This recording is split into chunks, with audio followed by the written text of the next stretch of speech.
घर के दहलीज पे कदम रखते ही भीनी भीनी पकवान की खुशबू आने लगी। मैं जैसे ही अंदर पहुंचा तो देखा बड़ी और मझली भाभी रसोई में तरह तरह के पकवान बनाने में बिजी है। माँ पापा को कल क्या बनेगा और नाश्ते और खाने में क्या क्या आइटम होगा वो बता रही थी। माँ मुझे देखते ही बोली, अरे बड़ी, मदन को जरा गुछिया और नमकीन देना, और हाँ वो जो परी ने पास्ता और पिज्जा बनाया है वो भी देना। मुझे समझते देर नहीं लगी, जरूर परी को रिश्ते के लिए कोई ना कोई देखने आ रहा है। उसी के स्वागत में ये तरह तरह के पकवान और परी को पिज्जा पास्ता की क्लास दी गई होंगी। मैं चुपचाप अपना बैग रैक के एक कोने में रखकर फ्रेश होने चला गया। वापस आया तो मझली भाभी नाश्ता लेकर खड़ी थी। माँ ने उसे घूरते हुए कहा, अब खड़ी रहेगी या चाय लाकर भी देगी? ऊपर से कल लड़के वाले आ रहे हैं, घर में इतना सारा काम है, जल्दी जल्दी हाथ चला, साफ सफाई भी करनी है। भाभी बुरा सा मुंह बनाते हुए रसोई की तरफ चल पड़ी। मैं खामोशी से तस्तरी में पड़ी हुई गुछिया, नमकीन और पास्ता को देख रहा था और माँ के कुछ बोलने का इंतजार।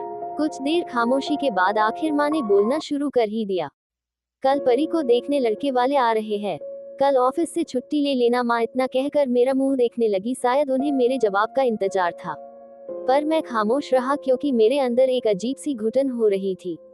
मन ही मन सोचने लगा, माँ ने परी को 100 पीस ही बना दिया, पर कहीं ना कहीं वो भी सही तो है। परी की उम्र भी तो हो गई शादी की, उसके साथ की लड़कियों की शादी भी तो हो चुकी है, और वो सब एक दो बच्चे की माँ भी है। आज सुबह से ही बड़ी और मझली भाभी भाग भाग कर काम कर रही थी। शाम में लड़के वाले जो आने थे, आज घर का कोना कोना चमक रहा था। बेसन और हल्दी का लेप लगाए पड़ी एक कोने में बैठी थी और उसके चेहरे की चमक गायब थी, जिसे देखकर मुझे बहुत दुख हुआ। मैं परी के पास जाकर बैठ गया। मदन भैया, परी धीरे से डरी हुई आवाज में बोली। तो मैंने उसके पीठ को थपथपते हुए बस इतना बोला, सब ठीक होगा मेरी गुड़िया। पर अंदर ही अंदर कहीं ना कहीं मैं भी डरा था, कहीं उन्होंने ने भी ना कर दिया तो मेरी मासूम बहन का दिल और हिम्मत दोनों टूट जाएगा। पर होनी को कौन टाल सकता। यहाँ से भी ना की ही खबर आई और परी के साथ साथ पूरे घर वालों की हिम्मत टूट गई। अब माँ को अपने फैसले पर अफसोस हो रहा था। माँ को लगता था कि क्या होगा, परी को पढ़ा लिखा कर 3 भाई की छोटी बहन है, इतनी जमीन जायदाद है, कोई भी शादी कर लेगा। परी माँ के बातों में बहकती गई। शुरू शुरू में बहुत रिश्ते आए तो परी ने सबको इनकार कर दिया। मैंने उसे बहुत समझाने की कोशिश की, मर्द वो होता है जो अपनी पत्नी की इज्जत करे, पर उसने अपने दिमाग में अपने जीवन साथी की एक अलग ही तस्वीर बना ली थी, जो उसे आने वाले रिश्ते में नहीं दिखता। धीरे धीरे रिश्ते भी आना बंद हो गए। अब परी की उम्र भी बढ़ने लगी, जिसकी झलक उसके चेहरे पर साफ दिख रही थी। अब लड़के वाले उसे मना करने लगे, जिसने उसे चिड़चिड़ा बना दिया। अब उसका आधा वक्त भाभीियों से लड़ने में जाता। इस रिश्ते की ना ने मेरी भी हिम्मत तोड़ दी। मैंने नीलू के पिता से वादा किया था, जैसे ही परी की शादी होगी मैं नीलू से शादी कर लूंगा। आखिर वो 2 साल से इंतजार कर रहे, और कब तक करेंगे। मन में अजीब सी बेचैनी थी, रात में नींद नहीं आ रही थी, बार बार दिमाग में नीलू का मासूम चेहरा घूम रहा था। पहली बार जब वो ऑफिस आई थी, गुलाबी सूट और हल्के मेकअप में डरी सहमी, पता नहीं उसे देखते ही दिल जोरों से धड़क उठा, ऐसा लगा जैसे अभी बाहर आ जाए। वो तो अक्सर इसी बहाने में रहता कि किसी तरह उससे बात हो जाए। जब वो कुछ बोलती तो ऐसा लगता जैसे मोती झड़ रहे हो। वो दिन बेदिन मदन को और दीवाना बनती जा रही थी। बहुत प्यार करता था। नीलू से किस मुंह से उसे मना करेगा, वो भी कितना प्यार करती है, उसकी हर छोटी छोटी खुशी का ख्याल रखती है। पर सच्चाई तो यही है, जब तक परी की शादी नहीं हो जाती वो नीलू को नहीं अपना सकता। कब तक उसे झूठी उम्मीद में बांध कर रखेगा। उसके माँ बाप के भी कुछ शौक अरमान होंगे, कब तक वो अपनी खुशी के लिए उनके शौक अरमानों का गला घोंटे। वो नीलू से अलग होने की बात पर ही सहम रहा था और खुद को अंदर ही अंदर मजबूत कर रहा था, पर हकीकत यही थी कि वो अंदर ही अंदर बिखर रहा था। उसे अचानक से घुटन होने लगी। वो उठा और घर से बाहर निकल गया। सड़कें सुनसान थी, आवारा कुत्तों के अलावा 1-2 मुसाफिर थे जो अपनी मंजिल की तरफ जा रहे थे। एक मदन ही था जिसे मंजिल का पता नहीं। रात के 3 बज चुके थे। वो थक कर चूर हो चुका था। बिस्तर पर गिरते ही वो बेसुध हो गया। सुबह आंख खुली तो दिन के 8 बज चुके थे। मदन हड़बड़ाते हुए, माँ मुझे ऑफिस जाने में लेट हो गई, आपने मुझे जगाया क्यों नहीं? इतना कहते हुए टॉवल लेकर बाथरूम की तरफ भागा। ऑफिस में लंच ब्रेक हो चुका था। नीलू और मदन कैंटीन में बैठे थे, मगर मदन की पलकें झुकी थी। नीलू हंसते हुए बोली, क्या हुआ, क्यों लड़की की तरह शर्मा रहे? नीलू, मुझे तुमसे कुछ कहना है, प्लीज तुम दिल पर मत लेना। वो कुछ कहता इससे पहले नीलू ने अपनी नाजुक सी उंगली उसके होंठों पर डाल दी। मदन, मैं तुम्हारा इंतजार जिंदगी भर कर सकती हूँ, इस उम्मीद में कि आज ना कल तुम मेरे होंगे। प्लीज मुझसे मेरे इंतजार का हक मत छीनो। मैं चाह कर भी कुछ बोल नहीं पाया। वक्त गुजरता गया, परी के लिए कोई ना कोई रिश्ता आता रहा। कभी परी तो कभी लड़के वाले उसे रिजेक्ट करते रहे। अब उसे इन सब बातों का कोई फर्क नहीं पड़ता। अब वो अपना सारा समय सिलाई बुनाई में लगाती। मेरी पोस्टिंग आगरा हो गई।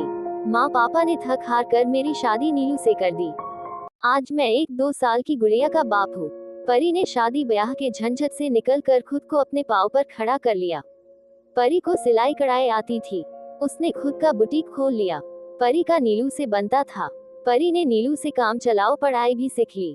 सब अच्छा चल रहा था, पर कहीं ना कहीं माँ को परी का अकेलापन खाए जा रहा था।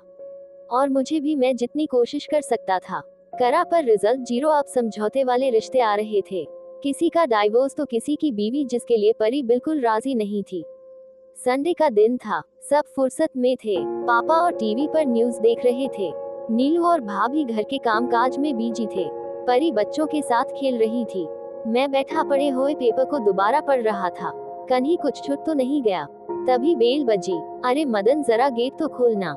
मैं भन भन भनाते हुए गेट की तरफ बढ़ा। कोई चैन से पेपर भी पढ़ने नहीं देता। मैंने जैसे ही गेट खोला, एक आदमी खड़ा था, जिसकी उम्र कोई 36 या 37 साल होंगी। Clean save, white shirts, black pant, लंबा चौड़ा। उसके साथ एक 7 साल का मासूम बच्चा था, जो बिल्कुल खामोश था। मैंने पूछा, बोलिए? तो वो धीरे से बोला कि क्या परी जी यहाँ ही रहती है? उनके पिता मुकेश जी से मिलना है। मैंने कहा, अंदर आइए। पापा और मैं उनके सामने बैठ गया। वो कुछ देर खामोश बैठा रहा। उसके बाद उसने जो बात कही, हम लोगों के पांव से जमीन हिल गया। वो खुशी में था या शौक में, पता ही नहीं चला। नरेन एक कॉलेज में प्रोफेसर था। उसकी पत्नी का डिलीवरी टाइम देहांत हो गया। उसके 2 बच्चे हैं, एक 7 साल का बेटा चिंटू, एक 1 साल की बेटी नाइला। दोनों की मुलाकात अक्सर पार्क में होती। जब दोनों बच्चे को घुमाने के लिए निकलते, धीरे धीरे दोनों में बातचीत होने लगी। नजदीक है, कब प्यार में बदली पता ही नहीं चला। परी को उनके बच्चों से बहुत प्यार है और उन्हें लगता है परी एक पत्नी के साथ साथ एक अच्छी माँ भी बन सकती है। सब खामोशी से बात सुन रहे थे। जब नीलू ने परी की तरफ देखा तो वो नजरें नीचे किए मुस्कुरा दी। कहीं ना कहीं माँ को उनके 2 बच्चों की बात खटक रही थी, पर मैंने और नीलू ने उन्हें समझाया तो वो समझ गई, क्योंकि बात यहाँ समझौते की नहीं, परी के प्यार की थी। परी का रिश्ता तय हो गया, तो मैंने आखिर उससे पूछी बैठा कि क्या नरेन ही था वो राजकुमार जिसके लिए वो बैठी थी? तो वो शर्मा गई। परी की शादी हो गई। सिंपल शादी समारोह में परी और नरेन की शादी हुई। नरेन को ज्यादा धूमधाम पसंद नहीं। नरेन एक अच्छा पति और एक अच्छा इंसान साबित हुए। उन्होंने परी का सम्मान किया और परी ने भी माँ और पत्नी दोनों का फर्ज पूरा किया। परी ने खुद का बच्चे नहीं किए, कहीं उसके ममता में खोट ना हो जाए। नीलू भाभी और माँ ने उसे बहुत समझाया, खुद नरेन ने भी, पर वो अपने फैसले से थोड़ी भी नहीं हिली। अब परी की बात परी ही जाने। आखिर में परी को अपने सपनों का राजकुमार मिल ही गया। बहुत लोगों ने इस रिश्ते को समझौते से देखा, पर हकीकत तो यही है, जिससे प्यार होता है उसकी उम्र रंग से कोई फर्क नहीं पड़ता।